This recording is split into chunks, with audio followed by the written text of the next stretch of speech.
Hi everyone, Quadian here. Chemistry with Quadian, it's our channel for chemistry students from all over the world. We will teach you every day about all of chemistry theory lessons. Subscribe our channel and press the bell button for daily lectures updates.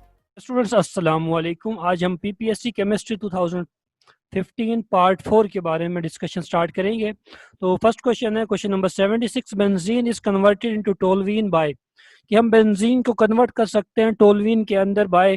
तो right option है आपके पास सी, Friedel Crafts reaction की मदद से हम easily benzene को toluene के अंदर कन्वर्ट कर सकते हैं। तो स्टूडेंट्स, जो फ्रीडल क्राफ्ट रिएक्शन है आपके पास, इसके दो टाइप्स होती हैं। फ्रीडल क्राफ्ट अल्काइलेशन होती है फर्स्ट वन, और सेकंड वन आपके पास होती है फ्रीडल क्राफ्ट एसाइलेशन। तो हम जो बेंजीन को टोलुइन के अंदर कन्वर्ट करते हैं, हम किसकी मदद से करते हैं? फ्रीडल क्राफ्ट अल्काइलेशन की मदद से। तो सिंपल बेंजीन लेंगे, मिथाइल क्लोराइड लेंगे और एल्युमिनियम ट्राइक्लोराइड लेविस एसिड के तौर पर एक्ट करेगा, तो आपके पास क्या बन जाएगी? टोलुइन बन जाएगी। तो आपके पास राइट ऑप्शन क्या है स्टूडेंट्स? सी। तो सेकंड क्वेश्चन की तरफ मूव करते हैं। Question number 77, the cyclic formula for benzene was proposed by, कि जो साइक्लिक फार्मूला बेंजीन का वो किसने प्रपोज किया? तो राइट ऑप्शन है आपके पास केकोल ने आपके पास 1865 में जो साइक्लिक फार्मूला बेंजीन का वो प्रपोज किया, और according to him the benzene has a hexagonal structure.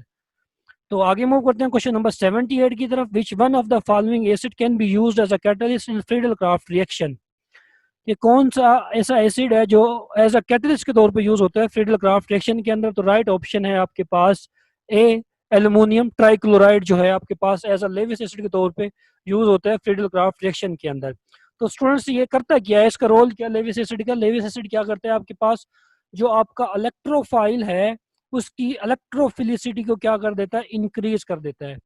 जैसे ही इलेक्ट्रोफिलिसिटी जो है आपकी इलेक्ट्रोफाइल की वो इंक्रीज होती है, तो न्यूक्लियोफाइल के लिए इलेक्ट्रोफाइल के ऊपर अटैक जो है वो फिजिबल हो जाता है, वो इजी हो जाता है। तो यहाँ पे जो कैटलिस्ट है एल्युमिनियम ट्राइक्लोराइड, इसका फंक्शन क्या है? Simple electrophilicity of a electrophile को इंक्रीज करना। तो राइट ऑप्शन है आपके पास ए, AlCl3।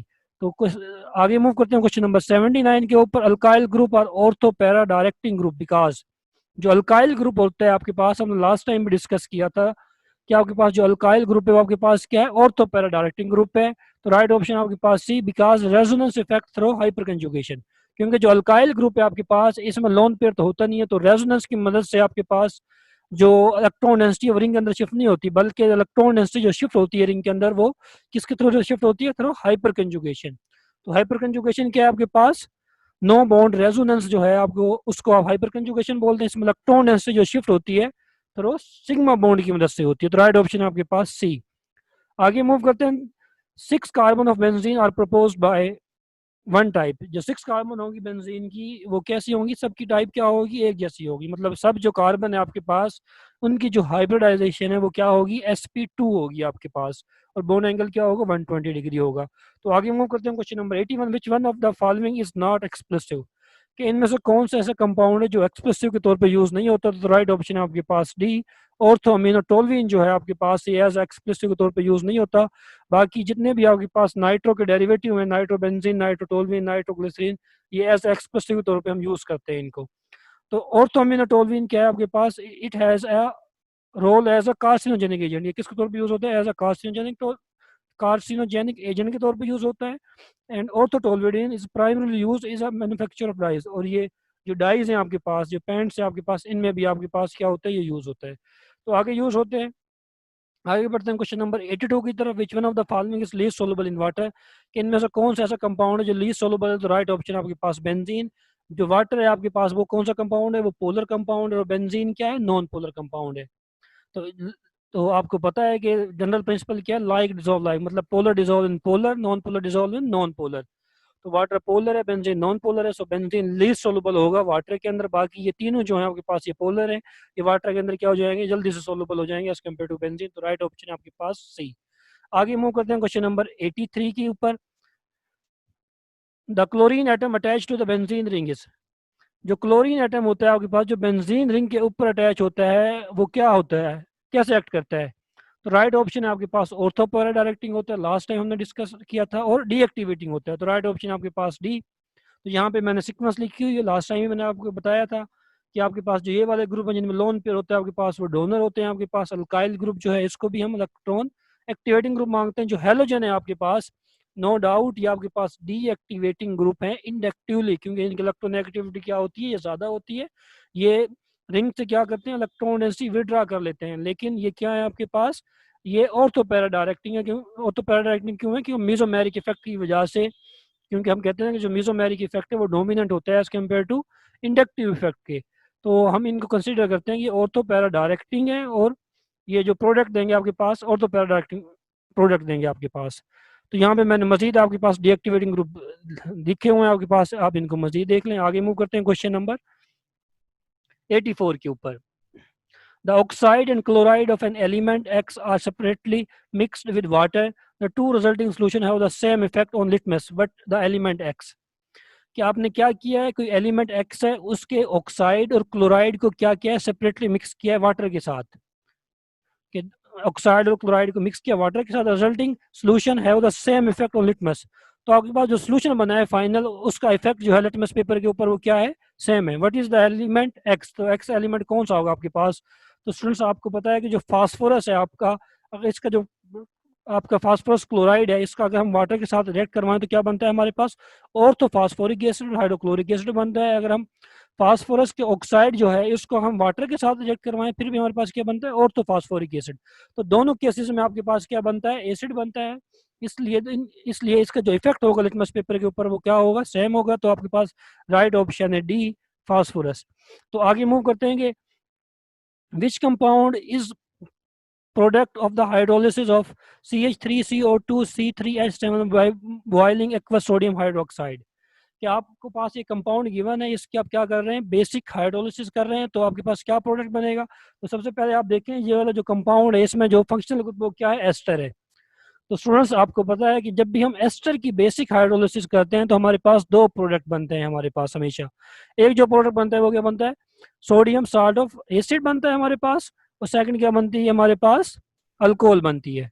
तो ये वाली जो अल्कोहल है आपके पास C3H7OH, हमारे पास जो बी ऑप्शन है आपके पास वो करेक्ट है। आपके पास जो सोडियम एसीटेट है आपके पास वो यहाँ पे गिवन नहीं है, तो राइट ऑप्शन है आपके पास बी।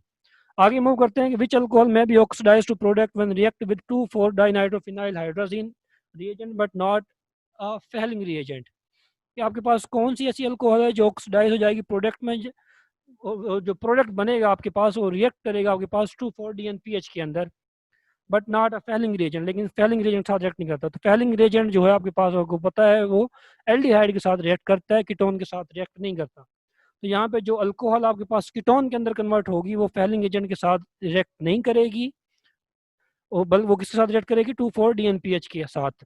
तो आपके पास ये प्राइमरी अल्कोहल है, जब ये ऑक्सीडाइज होगी तो एल्डिहाइड के अंदर कन्वर्ट होगी, ये भी प्राइमरी अल्कोहल है। ये 2-मिथाइल प्रोपेन 1-ओल, ये भी प्राइमरी एल्डिहाइड के अंदर कन्वर्ट होगी, तो ये भी इजीली रिड्यूस हो जाएगी फेलिंग एजेंट के साथ। Tertiary alcohol resistance to oxidation है। ये सेकेंडरी अल्कोहल जो है जब ये ऑक्सीडाइज होगी आपके पास तो ये कीटोन के अंदर कन्वर्ट होगी। कीटोन क्या करते हैं, इजीली 2,4-DNPH के साथ रिएक्ट कर जाएगा। तो राइट ऑप्शन है आपके पास बी, ब्यूटेन 2-ओल, क्योंकि सेकेंडरी अल्कोहल इजीली कन्वर्ट हो जाती है आपके पास अपॉन ऑक्सीडेशन कीटोन के अंदर। तो आगे मूव करते हैं, फ्लोरोसीन, टेट्राजीन, रोडामीन एंड क्रोमोट्रोपिन आर एग्जांपल ऑफ, किसकी एग्जांपल है, तो राइट ऑप्शन आपके पास बी, एब्जॉर्प्शन इंडिकेटर के तौर पे हम इन चारों कंपाउंड को यूज करते हैं। तो आगे मूव करते हैं क्वेश्चन नंबर 88 के ऊपर। The indicator that should not be added in volumetric flask in which the titration carried out. कौन सा इंडिकेटर है जो हम ऐड नहीं करते वॉल्यूमेट्रिक फ्लास्क में जिसमें हम टाइट्रेशन कैरी कर रहे होते हैं, तो राइट ऑप्शन आपके पास सी, एक्सटर्नल इंडिकेटर हम नहीं यूज करते। आगे मूव करते हैं, बहुत ही इंपॉर्टेंट एमसीक्यूज है। 89, phenolphthalein is colourless in acidic medium because of, कि जो फिनोफ्थलीन है आपका ये कलरलेस होता है एसिडिक मीडियम के अंदर, क्यों होता है, because it is undissociated structure, क्योंकि इसका जो स्ट्रक्चर है वो डिसोसिएट नहीं होता एसिडिक मीडियम के अंदर। ये फिनोफ्थलीन का बेसिक स्ट्रक्चर है, एसिडिक के अंदर ये सेम एज इट इज रहता है, लेकिन जब आप बेसिक सोल्यूशन करते हैं तो इसका जो स्ट्रक्चर है वो ब्रेक डाउन हो जाता है और आपके पास ये वाला जो स्ट्रक्चर बनता है। इस कम्प्लेक्स का जो कलर होता है आपके पास वो क्या होता है, पिंक कलर होता है। पिंक कलर क्यों आया, क्योंकि इसमें जो एक्सटेंडेड कंजुगेशन है वो इंक्रीज हो गई है, डबल बॉन्ड इजीली डिलोकलाइज कर रहा है, ये वाले इधर रिंग से भी इधर रिंग से भी, जिसके नतीजे में इसके पास जो अपॉन बेस जब हम बेस डालते हैं तो जो फिनोफ्थलीन है आपका, इसका कलर क्या हो जाता है, पिंक हो जाता है। तो phenolphthalein is a weak acid which react only with strong base, जो सिर्फ स्ट्रॉन्ग बेस के साथ रिएक्ट करते हैं एंड चेंजेस कलर। जब बेस के साथ रिएक्ट करेगा तो क्या करेगा, चेंज करेगा कलर को। फिनोफ्थलीन ओरिजिनली कलरलेस, ओरिजिनली क्या है, इसका कोई कलर नहीं है आपके पास। Since it does not react with acid, चूंकि एसिड के साथ रिएक्ट नहीं करता, it is colourless in acid. तो एसिड में इसका कोई कलर नहीं होता, इसका अपना भी कोई कलर नहीं है, एसिड डालेंगे फिर भी कोई कलर नहीं होगा। लेकिन जब आप बेस डालते हैं इसके अंदर NaOH की वजह से, इसका कलर क्या हो जाता है, पिंक हो जाता है। तो इसको याद रखना है आपने फिनोफ्थलीन का कलर। तो राइट ऑप्शन है यहाँ पे आपके पास डी, अनडिसोसिएटेड स्ट्रक्चर। तो आगे मूव करते हैं स्टूडेंट्स, क्वेश्चन नंबर 90 के ऊपर। In the manufacture of sulphuric acid platinised asbestos is used as a catalyst. जब आप सल्फ्यूरिक एसिड बना रहे होते हैं थ्रू कॉन्टैक्ट प्रोसेस, तो आप प्लेटिनियम एस्बेस्टोस यूज करते हैं एज अ कैटलिस्ट के तौर पे। It is an example of, किसकी एग्जांपल है, तो राइट ऑप्शन आपके पास सी, हेट्रोजीनियस कैटालिसिस की एग्जांपल है। क्योंकि यहाँ पे आपका जो कैटलिस्ट है और जो आपका रिएक्टेंट या प्रोडक्ट है, उनका फेज क्या होता है, दोनों का डिफरेंट होता है आपके पास। इसलिए किसकी एग्जांपल है, हेट्रोजीनियस कैटालिसिस की एग्जांपल है। तो राइट ऑप्शन हो गया आपके पास C. Heterogeneous catalysis is a catalysis where the phase of catalyst differ from that of the reactant or product। यहाँ पे जो कैटलिस्ट का फेज है वो क्या होता है, डिफरेंट होता है रिएक्टेंट और प्रोडक्ट से। आगे मूव करते हैं क्वेश्चन नंबर 91 के ऊपर। The first attempt to classify element was made by. ये जो फर्स्ट अटेम्प्ट है क्लासिफाई एलिमेंट को, वो किसने की थी, वो डो ब्राइनर ने की थी। तो राइट ऑप्शन है आपके पास ए, न्यूलैंड ने क्या किया था, न्यूलैंड एलिमेंट को अरेंज किया था on the basis of atomic message की बेस के ऊपर। और जो आपके पास न्यूलैंड है, न्यूलैंड ने क्या दिया था, लॉ ऑफ ऑक्टेव्स दिया था आपके पास। तो राइट ऑप्शन आपके पास ए, डो ब्राइनर। आगे मूव करते हैं क्वेश्चन नंबर 92 के ऊपर। Theory of heterogeneous catalysis based on the phenomena of. जो थ्योरी है आपके पास हेटेरोजेनस कैटालिसिस की, वो किसके ऊपर बेस करती है, एड्सॉर्प्शन के ऊपर। तो राइट ऑप्शन है आपके पास बी। तो एड्सॉर्प्शन क्या होता है, the reactant diffuse to the surface of the catalyst. Adsorption में क्या होता है, आपका जो कैटलिस्ट है वो डिफ्यूज हो जाता है, आपकी जो आपका रिएक्टेंट है वो, सॉरी, आपका जो रिएक्टेंट है वो डिफ्यूज हो जाता है on the surface of catalyst. जैसा कि मैंने यहाँ पे डायग्रामेटिकली दिखाया हुआ है आपको, हेटेरोजेनस कैटालिसिस में आपका रिएक्टेंट जो है वो कैटलिस्ट की सरफेस के ऊपर क्या हो जाता है, डिफ्यूज हो जाता है जाके। आगे मूव करते हैं क्वेश्चन नंबर 93 के ऊपर कि molecular orbital are filled with electron according to Aufbau principle, Hund's rule, Pauli exclusion principle, D all of this. Right option है आपके पास डी, ऑल ऑफ दिस। तो ऑफ-बाउ प्रिंसिपल क्या है कि electron should be filled in energy subshell in order of increasing energy value. कि हम कैसे फिल करते हैं ऑर्बिटल को, इंक्रीजिंग एनर्जी वाइज। सबसे पहले हम उसको फिल करेंगे जिसकी एनर्जी कम होगी, फिर उससे ज्यादा वाले वाले को फिल करेंगे। तो ये आपके पास कौन सा प्रिंसिपल है, ऑफ-बाउ प्रिंसिपल है। सेकंड है पाउली एक्सक्लूजन प्रिंसिपल। तो पाउली एक्सक्लूजन प्रिंसिपल ये कहते हैं आपके पास कि two electron in the same orbital should have opposite spin. कि दो इलेक्ट्रॉन जो एक ऑर्बिटल में होंगे, उनकी स्पिन जो होगी आपके पास वो क्या होगी, डिफरेंट होगी। तो थर्ड आपके पास बी है हंट्स रूल। हंट्स रूल क्या होता है आपके पास, if degenerate orbital are available and more than one electron are to be placed in them, they should be placed in separate orbital with same spin rather than putting in different orbital with opposite spin। तो hunts rule ये कहता है अगर आपके पास ऐसे orbital मौजूद हैं जिनकी एनर्जी क्या है, सेम है, और आपके पास एक से ज्यादा इलेक्ट्रॉन है, तो आप क्या करेंगे, उन इलेक्ट्रॉन को अलग अलग ऑर्बिटल में रखें, उनकी स्पिन क्या होगी, एक जैसी होगी। तो आप इन तीन रूल्स को फॉलो करते हैं जब आप क्या करते हैं, इलेक्ट्रॉन की फिलिंग करते हैं। तो राइट ऑप्शन है आपके पास डी, ऑल ऑफ दिस।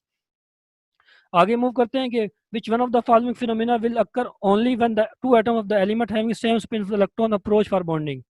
कि which one of the following phenomena will occur, कौन सा फिनोमिना होगा when two atoms of the element having same spin, जिनकी स्पिन क्या हो, सेम हो, इलेक्ट्रॉन अप्रोच फॉर बॉन्डिंग। जब अप्रोच करेंगे बॉन्डिंग के लिए, जब स्पिन उनकी सेम होगी तो ओवरलैप नहीं होगी, orbital overlap will not occur, bonding will not occur. तो राइट ऑप्शन है आपके पास सी। स्पिन क्या होनी चाहिए बॉन्डिंग के लिए, अपोजिट होनी चाहिए। तो राइट ऑप्शन यहाँ पे क्या बन रहा है, सी बन रहा है। बॉन्डिंग नहीं होगी, जब बॉन्डिंग नहीं, ओवरलैपिंग नहीं होगी तो बॉन्डिंग नहीं होगी। आगे मूव करते हैं क्वेश्चन नंबर 95 के ऊपर। The oxidation number of phosphorus in KH2PO4 is. तो कैलकुलेट करते हैं कि पोटेशियम का ऑक्सीडेशन नंबर क्या होता है आपके पास। ऑक्सीडेशन क्या होती है, +1 होती है, हाइड्रोजन की 1 होती है, तो 2 है, +2 हो गया। फास्फोरस की हमने निकालनी है, ऑक्सीजन की -2, तो 4 2 -2 ये -8 हो गया। तो -8 फास्फोरस, इधर -8 को इक्वेशन किस तरफ लेके जाए, ये प्लस और ये प्लस का है और इधर जाके माइनस का हो गया। तो +8 - 3 इज इक्वल टू +5। तो राइट ऑप्शन आपके पास क्या हो जाएगा, डी। तो 95 का जो ऑक्सीडेशन, जो फास्फोरस की ऑक्सीडेशन स्टेट होगी इस कॉम्प्लेक्स के अंदर, वो क्या होगी, +5।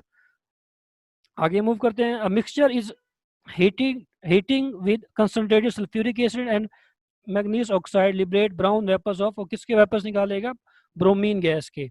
तो राइट ऑप्शन है आपके पास बी। आगे मूव करते हैं क्वेश्चन नंबर 97 के ऊपर।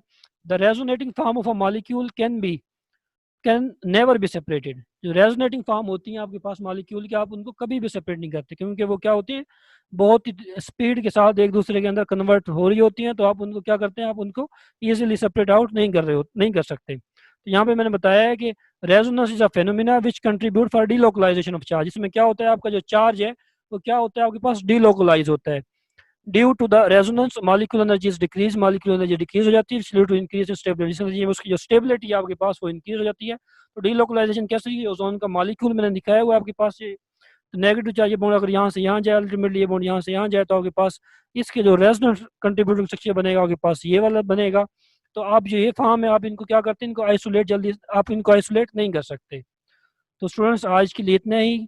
आपको अगर आज का लेक्चर अच्छा लगा हो तो काइंडली चैनल को सब्सक्राइब कर दें। अपनी दुआओं में लाजमी याद रखिएगा। फी अमानिल्लाह।